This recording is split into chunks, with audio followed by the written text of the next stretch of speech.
So today's tutorial is based on how to create a glass effect in Adobe Photoshop. So without very much ado, let's get started. So the very first thing we like to do is to get um, an image that you'll be using. And for me, for my reference, I'll be using this particular image here. If you want to use the same image, just check into the description below. The link is there for you to download this picture. So to get a glass effect in Photoshop, you just have to get a base image. So this is my base image. So the next thing I would like to do is to duplicate this image here by pressing or Control or Command J on your keyboard. And then let's hide this particular layer here. So now the next thing we'd like to do is to pick our rectangle tool, and then let's draw a rectangle. So after drawing the rectangle, I just want to bend the edges. Um, I just want to bend the edges. I don't want them to be pointed. So what I'll do is to bend the edges. So I think 127 will be fine for me, and then I'm just going to leave it there. So now the next thing I'd like to do is to bring this rectangle that I do in between these two layers, and then I'm going to make this one active here.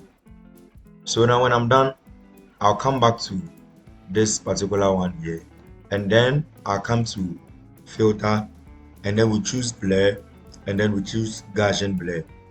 So when we choose Gaussian blur, you can just play around with the blurring options, depending on how blurry you want to get, depending on how blurry you want your subject to be. So for the sake of this tutorial, I'm just going to leave it on, let's say I'm just going to leave it on 52.4. So that is why I'm going to leave it.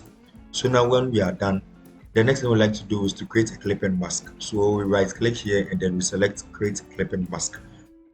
So when you look here very carefully, you could see that it has created a clipping mask into the shape that we drew. Now, when you do this, you are halfway through.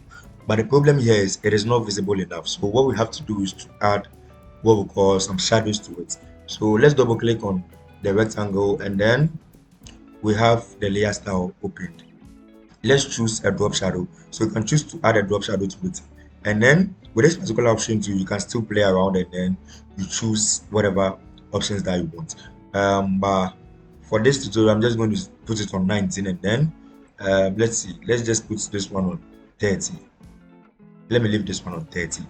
And the last thing I'm going to add is to add an inner glow to it to give me the glass effect. You can also play around with this particular one here, but I'm going to leave it on 8, and then I'm going to leave the size on 147. Yeah, so basically that is how you create a glass effect in Adobe Photoshop. So assuming you are done and then you just want to move this one around, if you try moving it around, it's going to move the picture. So it is always advisable to just lock this particular layer when you are done, and then you'll be able to move around anyhow you want. So thank you for clicking on this video. Make sure you leave a comment in the comment section below. Make sure you like the video, and then make sure you share the link. Once again, the name is Prince Chumani, and I'm out.